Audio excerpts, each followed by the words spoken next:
আজকে যে রান্নাটা করছি আমি চিংড়ি মাছ দো পেঁয়াজা। তো আমি চিংড়ি মাছটাকে একটুখানি ভেজে নিব।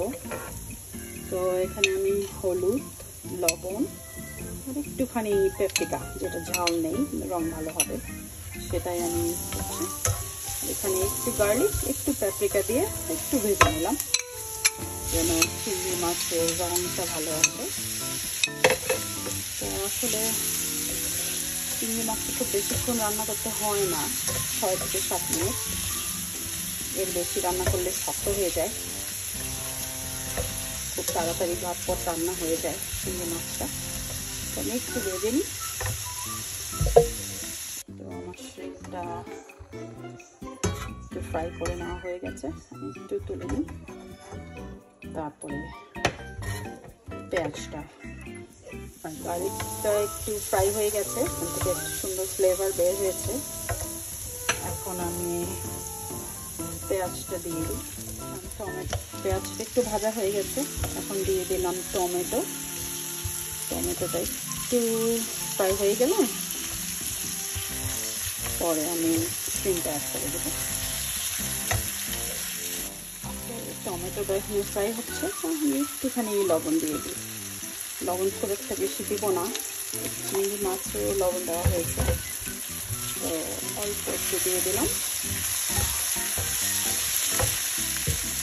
এখন দিয়ে দিব কাঁচা মরিচটা, একটু ধনে পাতা,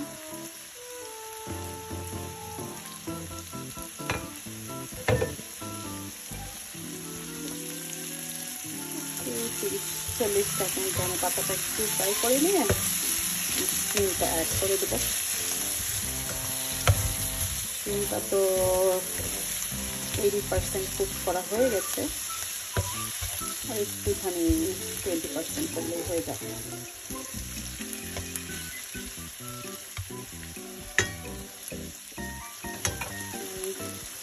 চিংড়ি মাছটা অ্যাড করে দিই।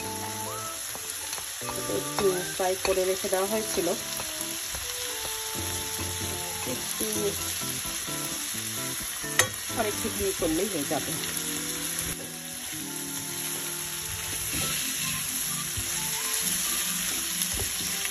আমি আসলে চিংড়ি মাছের সঙ্গে কোনো মশলা ইউজ করিনি, শুধু টমেটো, ধনে পাতা, কাঁচামরিচ, পেঁয়াজ আর রসুন, একটুখানি হলুদ, একটুখানি পেপরিকা, যেটা ঝাল নেই, আর একটুখানি লবণ,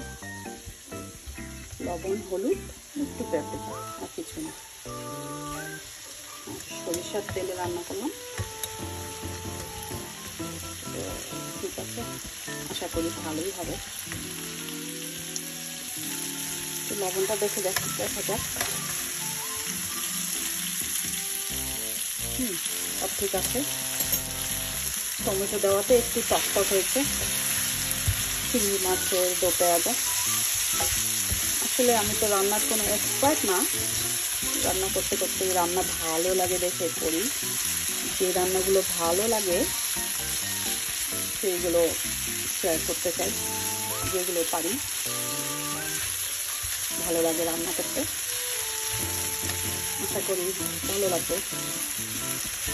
এই রান্নাটা এক একজন এক একভাবেই করে, আমি যেভাবে করি সেটাই দেখালাম। ঠিক আছে, থ্যাংক ইউ। তো রান্না তো শেষ হয়ে গেল, অফ করে দিই। তো সামান বলেছে আমি যেটাই কুক করব, রান্না যদি করা শেষ হয়ে যায়, আমি যদি রান্নাটা নিয়ে হ্যাপি, ভালো রান্না হয়েছে, তাহলে আমাকে এই বেলটা দিতে হবে 2 বার। ঠিক আছে, দিয়ে দিলাম।